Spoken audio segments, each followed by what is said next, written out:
Terroriser, I'm here with Dani Filth. Hello. Seems like it's been a bit of a while, Danny. You're back, you've got a brand new haircut, it's a bit shorter. Have I? It's a brand new haircut. It's not even a haircut. I'm like between haircuts. Between haircuts. Between haircuts. Like a seminal haircut almost. Kind of, yeah. Yeah. A semi haircut. A semi on. Feels like it's been a while anyway. What's new? Since I've had a semi on. I had one earlier on. Sorry, anyway. No, Another story. I've been back at BloodStock. Yeah. First time I've been at BloodStock, not back at it. Anywho, I'm not even drunk. I think that's why I'm a bit... What's new for Cradle of Filth? What have you got coming up at the moment? We've got our book, The Gospel of Filth, is coming out.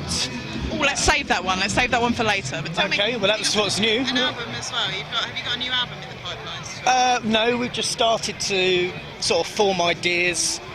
We've got a new keyboardist, Ashley Elion, who used to play for Abigail Williams. All right. So we have to kind of... She lives in Phoenix, Arizona. Our drummer lives in Czech Republic, Martin, and the rest of us are scattered across the British Isles. So It's quite hard to get together then and rehearse in that kind of sense, isn't it?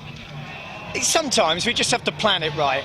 So at the moment we're sort of in the formations of getting a new record together, but we've got some ideas, and so yeah, it's getting off the ground. Have you got any idea when that's going to come about? Any idea when you're going to enter the studio with that one? Well, we're hoping the end of the year, but you know, as time goes on, that seems a little unlikely. New video out. Oh, yeah. Death of Love. Yeah. Interesting, very interesting video for that one. Can you talk me through the story of that at all? There's not much to it really. It's a sort of it's about Jules de Ray's interaction with Joan of Arc, and they're kind of, you know, I was going to say foreplaying with each other, but interacting with each other. There's no porn involved. I've seen it, Danny. No, don't lie to the general public. I know, it's a shame, isn't it? I was hoping to get back to the old dwarf sex you know. That Cradle of Filth are so famed for, dwarf sex, sexy dwarfs. Poor girl in that video, you dressed her as a knight. I mean, what the fuck, man, seriously, why did you do that? Well, because that was Joan of Arc, wasn't it? She was... Yeah, but even so, she's quite like a nice-looking girl in the video, and it's quite an interesting video, you know, it's all kind of jaunting along, there you are with your guitars, strumming away, and then suddenly we just shoot to this blonde knight singing at us, like, for me that's a little strange.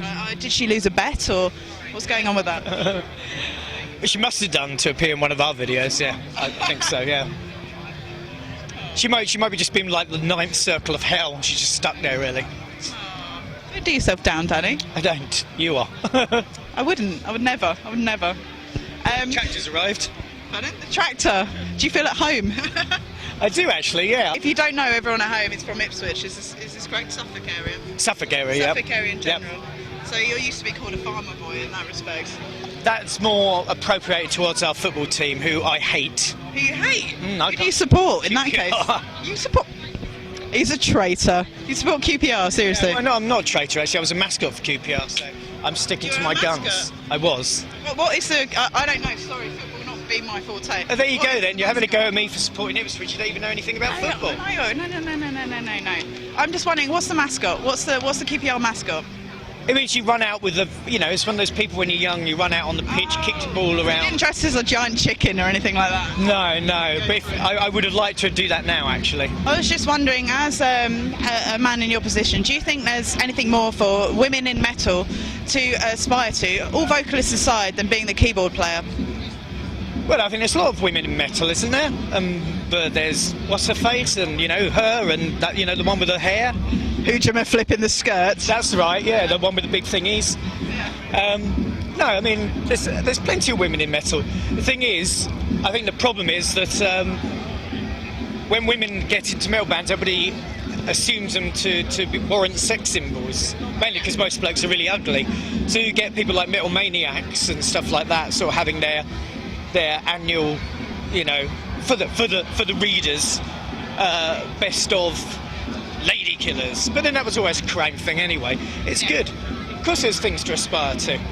Because the thing is, right, I mean, I've tried really hard. I've tried playing the bass, and, you know, I'm all right at that. I've tried playing the guitar, and I'm just not a shredder. I don't know whether it's the estrogens just fucking with the pickups or something like that. Perhaps you just shit. No. But when I tried the keyboard, it really just struck a chord with me, you know? It just really struck a chord. I was just wondering, do you think it could be something genetic? I don't know. I wouldn't know. I'm neither. Gospel of Filth then, in that case. Gospel of Filth. Tell me about that. Why should people buy the Gospel of Filth? Well, because it's a walkthrough of everything that's good. You know, it's all about the dark side, horror movies. It's co-written with an occult historian called Gavin Baddeley. Yeah, it explores everything to do with the dark arts, and there's lots of contributors from movie world, people like Tim Burton, Dario Argento, through to people like Robert Resler, the FBI crime investigator, through to last ever interview with Anton LaVey. You've got people like Villa Valor in there, King from Gorgoroth, James Hetfield, Slayer, Marilyn Manson. So it's a huge, action-packed. A bumper Cradle edition. It's like a Bible. Yeah.